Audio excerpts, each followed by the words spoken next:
Hey everyone, Zane here, and today I'll show you how to get you boating license in Florida. Thinking about hitting the water in Florida, whether you are cruising on a jet ski or piloting a fishing boat, you will likely need a boating license. In this quick guide, I'll walk you through exactly how to get your Florida boating license in 2025. Do you even need a license?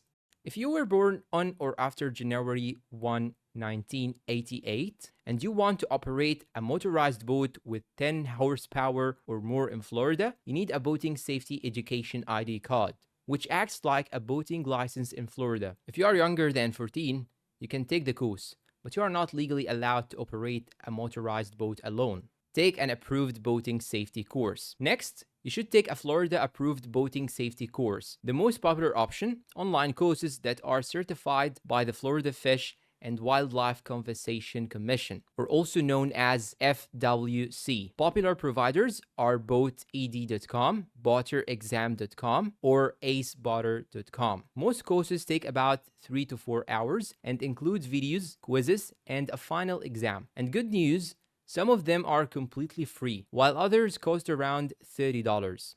Pass the final exam.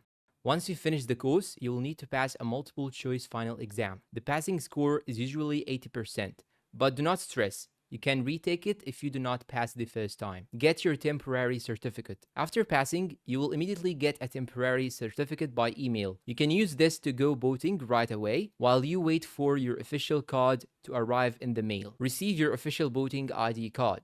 Your Florida Boating Safety Education ID card will arrive in 3 to 4 weeks. It's valid for life, and you do not need to renew it. And here is a quick note for you, but this is optional. You can carry it digitally. So you can store your card digitally using the Fish Hunt FL app by the FWC. Super handy if you do not want to carry the physical card every time. Now, let me give you a quick recap. Number 1, confirm if you need the license. Number 2, take a state-approved course. Number 3, pass the exam.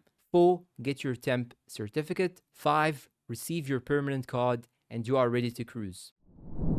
And here you have it, your boating license in Florida. Thank you for watching, and please support us with like, and goodbye.